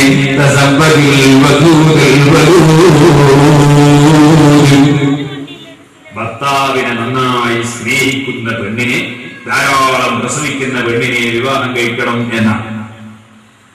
അങ്ങനെ അവസ്ഥയിലെ കല്യാണം കഴിക്കുന്നതിന് മുമ്പ് ഇവിടെ എത്ര പ്രസവിക്കുമെന്ന് മനസ്സിലാക്കുക. നിങ്ങൾ ഇവിടെ ഭർത്താവിനെ സ്നേഹിക്കുമെന്നെ മനസ്സിലാക്കുക. അങ്ങനെയാകുമ്പോ പിന്നെ സെക്കൻഡ് വാങ്ങേണ്ടി വരില്ലേ? അത് വേണ്ട. പിന്നെ അവളെ ഉമ്മ ലജ്ജത്തി, അവളെ ലേഖത്തി, അങ്ങനെയുള്ള സ്ത്രീകളൊക്കെ എങ്ങനെ പ്രസവിച്ച്, എത്രയെ പ്രസവിച്ചത്, അവരും അവരുടെ കുടുംബ ജീവിതത്തിൽ ഭർത്താവുമായിട്ട് എങ്ങനെയാണ് എന്ന് നോക്കിയാൽ അതേ തോത് തന്നെയായിരിക്കും ഇവളൊന്ന് മനസ്സിലാക്കാൻ ഫലിപ്പസ്മാനം നോക്കുന്നത്. അതാണ് പറഞ്ഞത്. എല്ലാ കാര്യങ്ങളും എല്ലാം ഇങ്ങനെ ഓരോന്നോന്ന് കാണുകയില്ല. അതിൽ നിന്ന് മനസ്സിലാക്കി എടുക്കേണ്ടതാണ്. അങ്ങനെ മനസ്സിലാക്കി എടുക്കാൻ സാധിക്കും. അങ്ങനെയുള്ള സ്ത്രീകളെ വിവാഹം കഴിക്കണമെന്നാ തങ്ങളുടെ നിർദ്ദേശം. അതാണ് നമ്മളെ നികളാവും. അതേ സമയത്ത് സുബ്ഹാനല്ലാഹ് ഒരു ആസൂത്രണവും ഇല്ലാതെ കുടുംബാസൂത്രണത്തിന് നടത്തുന്നവരുണ്ടാവും. അവനൊരു ആസൂത്രണവും ഇല്ല.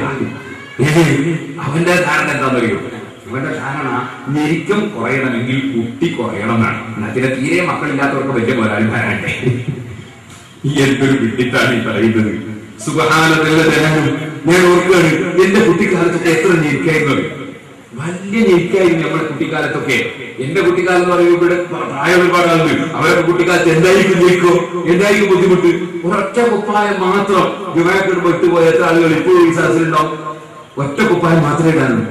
അതുപോലെ തുടങ്ങിയിട്ട് എന്റെ കുട്ടിക്കാലത്തൊക്കെ ഒരു കല്യാണ വീട്ടിൽ എന്റെ ഓർമ്മയിൽ കല്യാണ വീട്ടിൽ എത്ര ആളുകളാ ക്ഷണിക്കാത്തവര് വരിക, ക്ഷണിക്കാത്ത കുറെ ആളുകൾ. എന്നിട്ടോ അവർ ആ കല്യാണ വീട്ടിലുള്ള പ്ലേറ്റ് ഇന്നത്തെ പോലെ അല്ല. ഇപ്പൊ പ്ലേറ്റ് എന്ന് പറഞ്ഞാൽ പ്ലേറ്റ് ഇല്ലല്ലോ, ഇപ്പൊ കടലാസല്ലേ, ഇപ്പൊ പ്ലേറ്റ് ഇല്ലല്ലോ. എന്നിട്ട് ആ പ്ലേറ്റിൽ ഭക്ഷണം കഴിച്ചു കഴിഞ്ഞാൽ അത് കഴുകാൻ വേണ്ടി ക്ഷണിക്കാത്ത കുറെ ആളുണ്ടാവും കല്യാണത്തിൽ. അവരിത് കഴുകാൻ എന്തിനാ കഴുകാൻ നിൽക്കുന്നത്? അതിലുള്ള ബാക്കിയുള്ള അവശിഷ്ടങ്ങൾ ഉണ്ടല്ലോ, ഭക്ഷണത്തിന്റെ അവശിഷ്ടങ്ങൾ ബാക്കിയുള്ള പ്ലേറ്റിൽ, അതൊക്കെ കൂടി ഒരു പ്ലേറ്റിൽ അല്ലെങ്കിൽ ഒരു ചെമ്പിൽ ഒരു പാത്രത്തിൽ സമാഹരിച്ചിട്ട് അവരെ വീട്ടിൽ കൊണ്ടുപോയി കഴിക്കാനാ. അതിനവർ ക്ഷണിക്കാതെ കല്യാണത്തിൽ നിന്നിട്ട് എത്രയോ പ്ലേറ്റുകളുണ്ട്. ഞാൻ എന്റെ കണ്ണുകൊണ്ട് ഞാൻ കണ്ടതാ.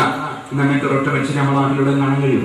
അപ്പൊ എത്രയും നമുക്ക് സമ്പത്ത് തന്ന് എന്താ കാരണം? ആളുകൾ ചുരുങ്ങി വേണ്ട, ആളുകൾ ചുരുങ്ങിയത് ആള് കൂടുതൽ ചെയ്യുന്നത്, ആള് കൂടുതൽ പടച്ചവരിൽ വിശ്വാസമില്ലാത്തൊരു കോപം, പടച്ചവരിൽ വിശ്വാസമില്ലാത്തൊരു കോപം. ലോകത്ത് എത്രത്തോളം ആളുകൾ വർദ്ധിച്ചോ അതിനനുസരിച്ച് അല്ലാഹുവിന്റെ കൊടുത്ത് ഇവിടെ ലോകത്തിന് വിശാലത ചെയ്തില്ലേ, നിയമത്ത് ചെയ്തില്ലേ. ധാരാളം ഇത്രയും വസ്ത്രം മക്കളെ എത്ര കുപ്പായം ചോദിച്ച എണ്ണം പറയാൻ കഴിയും? വൽപ്പോയിട്ടില്ല അല്ലേ? ഇതിനകത്തൊരു കുപ്പായം എനിക്ക് ഓർമ്മയുണ്ട്. ഞാന് ആദ്യമായിട്ടൊരു ഫോറിന്റെ കുപ്പായം ഇടാൻ വേണ്ടി ചേട്ടന്റെ കുപ്പായം അത് ചെറുതാക്കിയിട്ടിട്ട് എനിക്കിപ്പോഴും ഓർമ്മയുണ്ട്. നമ്മളെ കുട്ടികളോടൊന്നാലും ഒരു കുപ്പായം ചെറുതാക്കണ്ട, ജ്യേഷ്ഠന്റെ കുപ്പായം എനിക്കിപ്പോ റെഡിയാണ്, അതുകൊണ്ട് അനിയൻ വിട്ടോന്നല്ലോ അവരുടെ ഞാൻ അല്ലേ. ഇന്ന് എത്രയാ വസ്ത്രം, എത്രയാണ്, എന്താണ് വീട്ടിന്റെ സൗകര്യം, എന്താണ് ഭക്ഷണം, എത്രയാണ് നിയമത്തിൽ. ആള് എണ്ണം കൂടിയത് കൊണ്ട് വല്ല ഞെരുക്കൊക്കെ വന്നിട്ടുണ്ടോ? പക്ഷെ ഒരു വിവരവുമില്ലാത്ത വേണ്ടി അവൻ ഞെരുക്കം കുറയാൻ വേണ്ടിയിട്ട് ഈ പ്രസവം നിർത്തുകയാണ്. ഞാൻ ഇപ്പൊ പെണ്ണുങ്ങൾ കൂടുതലുണ്ട് പെണ്ണുങ്ങൾ വരുന്ന അതോടെ പറയാം. കിട്ടി എന്ത് വിട്ടിട്ടാണ് ചെയ്യുന്നത്? നബി സല്ലല്ലാഹു അലൈഹി വസല്ലം തങ്ങൾ പറയും ഏറ്റവും കൂടുതൽ പ്രസവിക്കുന്ന പെണ്ണിനെ കല്യാണം കഴിക്കണം. കാരണം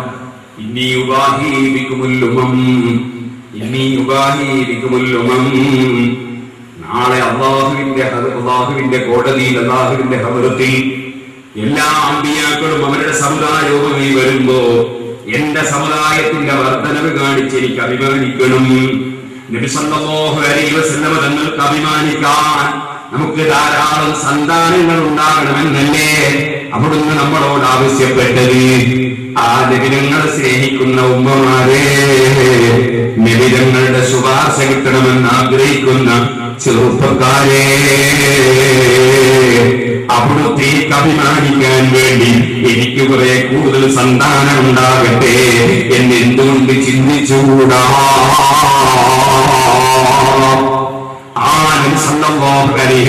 തങ്ങൾ മുഖേനയല്ലാതെ എന്തെങ്കിലും ഒരു നന്മ നമുക്ക് ലഭിച്ചിട്ടുണ്ടോ? ലഭിക്കാൻ വകുപ്പുണ്ടോ? ഇല്ല, ഇല്ല.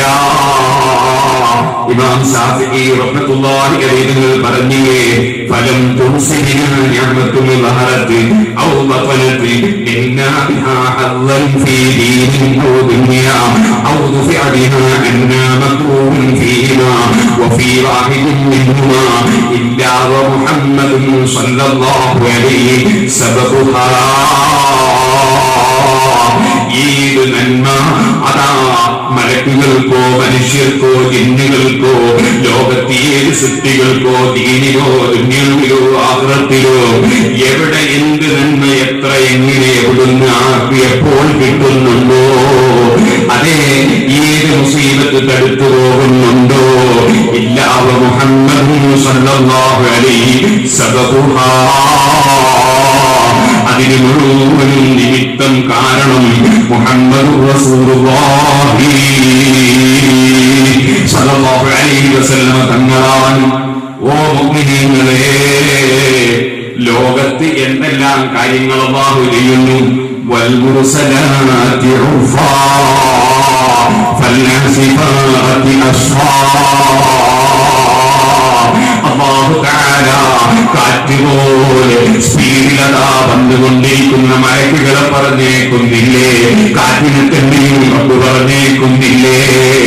അതുപോലെ തന്നെ നന്മകളുമായി വരുന്ന ധാരാളം മലക്കുകളില്ലേ? അടിച്ചു വീശുന്ന കാറ്റുകളെ പോലെ അവര് കൊണ്ടുവന്ന് പഠിപ്പിക്കുന്ന വഹീന്റെ ആശയങ്ങൾ ലോകമൊട്ടാകെ എത്തിക്കാനുള്ള സംവിധാനം എത്തിയിട്ടില്ലേ? ആ മഹാന്മാരായ മലക്കുകൾ അവർ മുഖേനയല്ലേ സർവ്വ നന്മയും തിന്മയും ഇവിടെ അല്ലാഹു തആല നിയന്ത്രിച്ചു കൊണ്ടുപോകുന്നത്. അവന് അത് ആവശ്യമുണ്ടായിട്ടല്ല, അവൻ മലക്കുകൾക്ക് പവർ നൽകിയതാണ്. എന്നാൽ ആ മലക്കുകൾക്ക് എന്ത് നന്മ കിട്ടുന്നുണ്ടോ അതിനും നിമിത്തമായ അഫ്ദലുൽ വസായിഖ് വൽ മുദബ്ബിറാത്തി അംറാ എന്ന് പടച്ച റബ്ബ് പറഞ്ഞ അതാ പരിശുദ്ധാത്മാക്കളായ മലക്കുകൾ, ആ മലക്കുകൾക്കടക്കം ഏത് നന്മ കിട്ടുന്നുണ്ടോ അത് മുഴുവത്തിലും നിമിത്തമായ അതാ വമാ അർസൽനാക ഇല്ലാ റഹ്മതൻ ലിൽ ആലമീൻ. അതിൽ മലക്കും പെട്ടു, മനുഷ്യരും പെട്ടു, ജിന്നും പെട്ടു, മൃഗവും പെട്ടു, മനുഷ്യവും പെട്ടു, സസ്യവും പെട്ടു, ലോകത്തുള്ള എല്ലാ വസ്തുക്കളും ഉൾപ്പെട്ടു. ഉൾപ്പെടാത്ത ഒന്നുമില്ല. ആലമീനുകൾക്ക് മുഴുവനും അനുഗ്രഹമായി മാത്രം അല്ലാഹു പറഞ്ഞേച്ച മുഹമ്മദ് റസൂലുള്ളാഹി.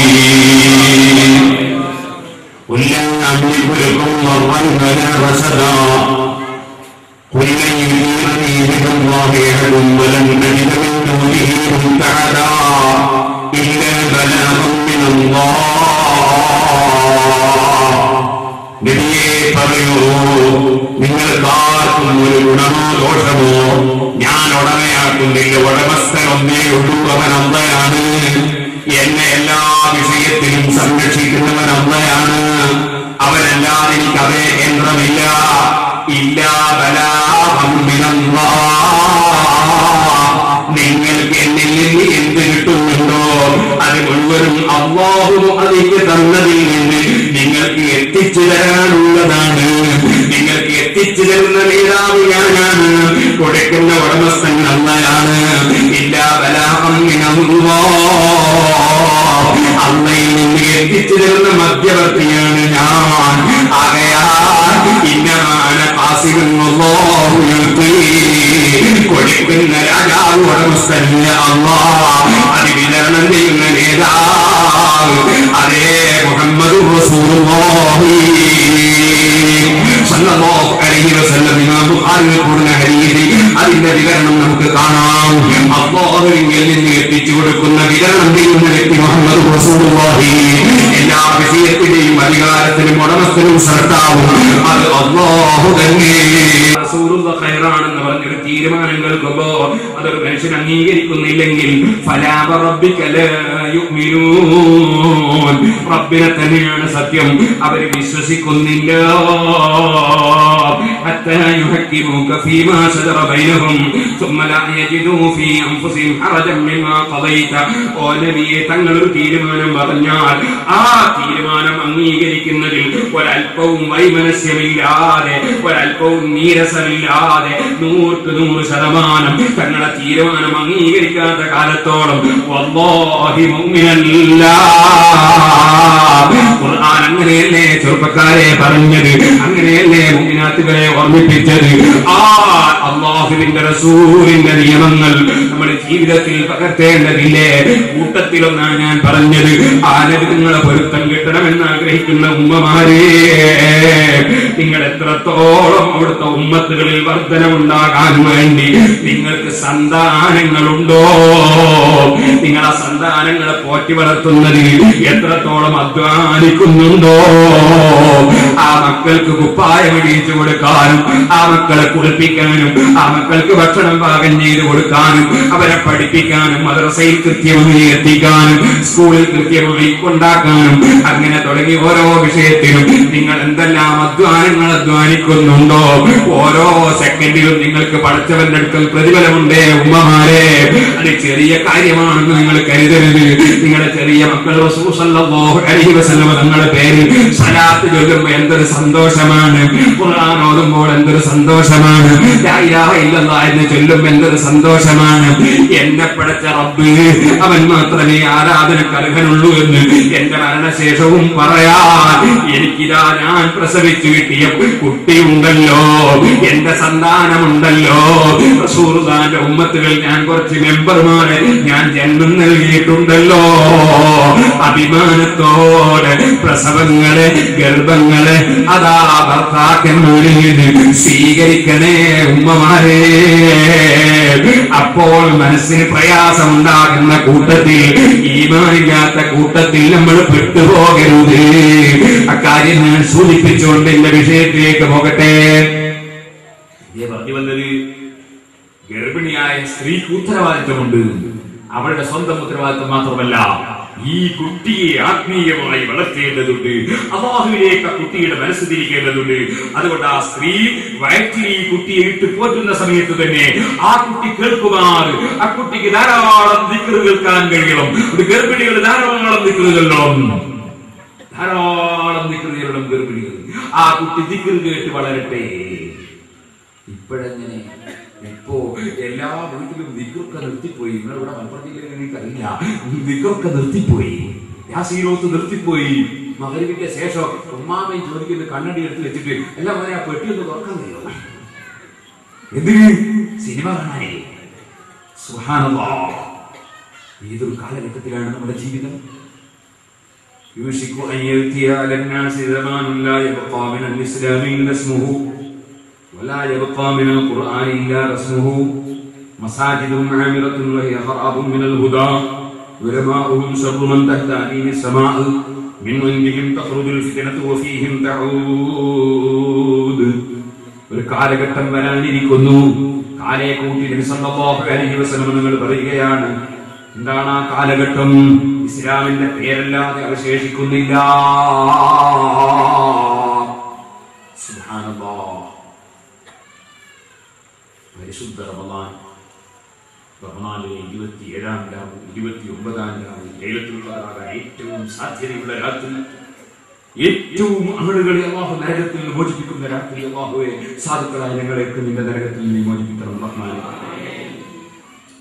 രാത്രിയിൽ സാലിഹീങ്ങളും മുഅ്മിനീങ്ങളും അല്ലാഹുവിനോട് കരഞ്ഞു പറയുന്നു, അല്ലാഹുവിനോട് ദുആ ചെയ്യുന്നു. അവരതാ അല്ലാഹുവേ ഇന്നക അഫ്വുൻ തുഹിബ്ബുൽ അഫ്വ ഫഅഫു അന്നി എന്ന് അല്ലാഹുവോട് മാപ്പ് ചോദിക്കുന്നു. സുബ്ഹാനല്ലാഹ്, എത്രയോ ലക്ഷങ്ങൾ ഒരുമിച്ച് കൂടിക്കൊണ്ട് പല സ്ഥലത്തും ദിക്ർ ചൊല്ലുന്നു, സ്വലാത്ത് ചൊല്ലുന്നു, ദുആ നടത്തുന്നു, തഹജ്ജുദ് നിസ്കരിക്കുന്നു, വിത്ർ നിസ്കരിക്കുന്നു, അങ്ങനെ പലതും ചെയ്യുന്നു, വെവ്വേറെയും ചെയ്യുന്നു. എല്ലാം നല്ലത് തന്നെ. ഒരുപാട് സൽക്കർമ്മം ചെയ്യുന്നു. നേരം വെളുത്ത് മുസ്ലിമായവരെ പത്രം എടുക്കുന്നു. പത്രം വായിച്ചു നോക്കുമ്പോൾ എന്താ ഉള്ളത്? വിഷമദ്യം കുടിച്ച് കുറെ ആളുകൾ ചത്തുപോയിരിക്കുന്നു, കുറെ ആളുകൾ ആശുപത്രിയിലായിരിക്കുന്നു. ആ കൂട്ടത്തിൽ മുസ്ലിമിന്റെ പേര്. ഇപ്പോ റമളാൻ 27-ാം രാവ്, 29-ാം രാവ് വിഷമദ്യം കുടിച്ച കൂട്ടത്തിൽ മുസ്ലിമിന്റെ പേര്. എവിടെയാണ് ഇസ്ലാം എത്തിയത്? എവിടെയാണ് മുസ്ലിമുകൾ എത്തിയത്? നിങ്ങൾ ആലോചിച്ച് നോക്കൂ. ഈ പരിശുദ്ധ റമളാനിലെ ലൈലത്തുൽ ഖദറിന്റെ രാത്രിയും പകലും കള്ളു കുടിക്കുന്ന മുസ്ലിം, യാതൊരു പ്രശ്നവും മുസ്ലിമിന്റെ പേരിൽ അവിടെ നമ്മൾ കാണുന്നു. വിഷമദ്യം കുടിച്ചുകൊണ്ട് സർക്കാരിന് വല്ലാത്ത പ്രയാസം. എല്ലാ സർക്കാരും, ഏത് സർക്കാർ വന്നാലും നിന്നെ ഏതെങ്കിലും സർക്കാരിന്റെ ആളാക്കണ്ട, അപ്പൊ ഒരു വഴി നമുക്കില്ല. അതേസമയം ഏത് സർക്കാർ വന്നാലും സഹോദരന്മാര് കള്ളു കുടിക്കുന്നതിൽ യാതൊരു കുഴപ്പമില്ല. വിഷമദ്യം കുടിക്കരുത്, കള്ളിന്റെ വിഷയം പിന്നെ വിഷം ചേർക്കേണ്ട ആവശ്യം. ഇതിന് വിഷോദതയാ.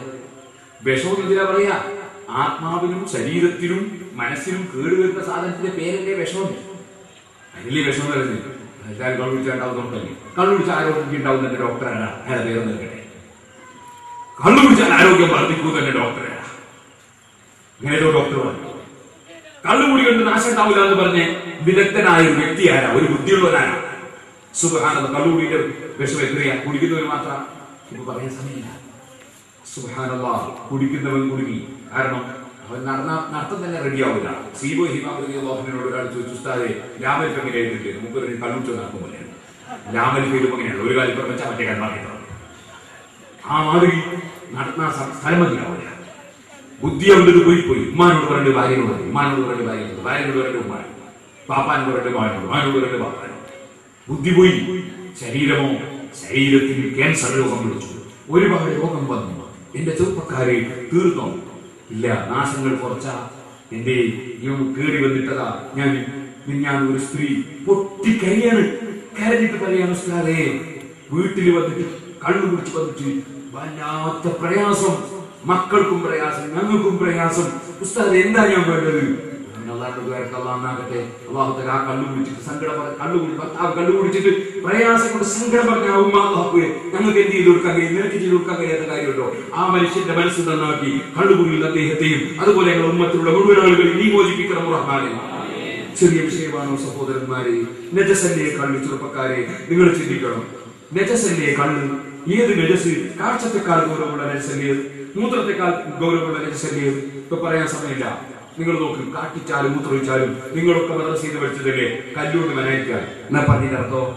കല്ലുകൊണ്ട് മെനായിക്കുക, കട്ട കൊണ്ട് മെനായിക്കുക, തുണി കൊണ്ട് മെനായിക്കുക, വീഴസ് കൊണ്ട് കടലാസ് കൊണ്ട് മെനായിക്കുക. മെനേണ്ട, നിന്റെ മേനെ തുടച്ചാൽ മതി. അതെ, അതിന് നിബന്ധന പ്രകാരം തുടക്കണം. ആ നിബന്ധന പ്രകാരം തുടച്ചാൽ മതി. എപ്പോ? കാട്ടിക്കുകയും മൂത്രിക്കുകയും ചെയ്ത മലവും മൂത്രവും ശുദ്ധീകരിക്കാൻ, എന്നിട്ട് നിസ്കരിക്കാനേ തുടച്ചാൽ മതി. എന്നാ നിങ്ങളോട് ആലോചിച്ച് നോക്കൂ, ഒരു ഉറ്റി കള്ള് ഒരു മനുഷ്യന്റെ കൈമ തുള്ളി ഇറ്റിപ്പോയി, അല്ലെ കുപ്പായത്തിൽ ഉറ്റിപ്പോയി, അത് ഉണങ്ങിപ്പോയി, അതിന് മണമില്ല, രുചിയില്ല, നിറയില്ല, ഒന്നുമില്ല എന്നാ അവന് നിസ്കരിക്കാൻ പറ്റുമോ?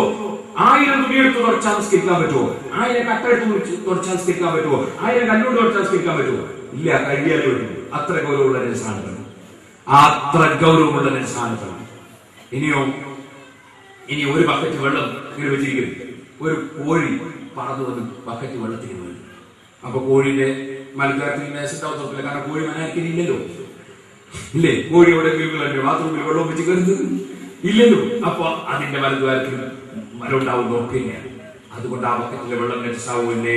ഫതുൽ വീട് മസ്തല ചർച്ച. അതുകൊണ്ട് ആ വെള്ളം നജസാവൂല്ലേ? ഫതുൽ വീട് എന്ത് പറഞ്ഞു? അതിന് വിട്ടുവീഴ്ച. അതിന് വിട്ടുവീഴ്ച, ആ ബക്കറ്റ് വെള്ളത്തിന് വിട്ടുവീഴ്ച, ആ വെള്ളം തന്നെ നമുക്ക് ഉപയോഗിക്കുന്നതിന് ചെയ്യാവുന്ന. അപ്പൊ എന്താ? കോഴിക്കാട്ടത്തിനുണ്ട് ചെറിയ വിട്ടുവീഴ്ച, ഛർദ്ദിച്ചതിന് വിട്ടുവീഴ്ചയുണ്ട്. സ്ത്രീകൾ ചെറിയ കുട്ടിക്ക് മുല കൊടുത്തുകൊണ്ടിരിക്കും. മുല കൊടുക്കുന്ന കുട്ടികൾ ഇടയ്ക്കിടയ്ക്ക് ഛർദ്ദിക്കും.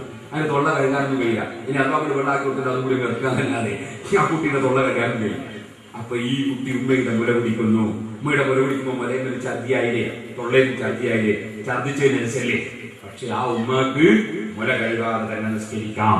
ഉമ്മാക്ക് മാത്രമുള്ള വിട്ടുവീഴ്ചയാണോ? വേറെ ആർക്കും വിട്ടുവീഴ്ചയില്ല, വേറെ ആർക്കും പരിപാടിയും ഇല്ലല്ലോ.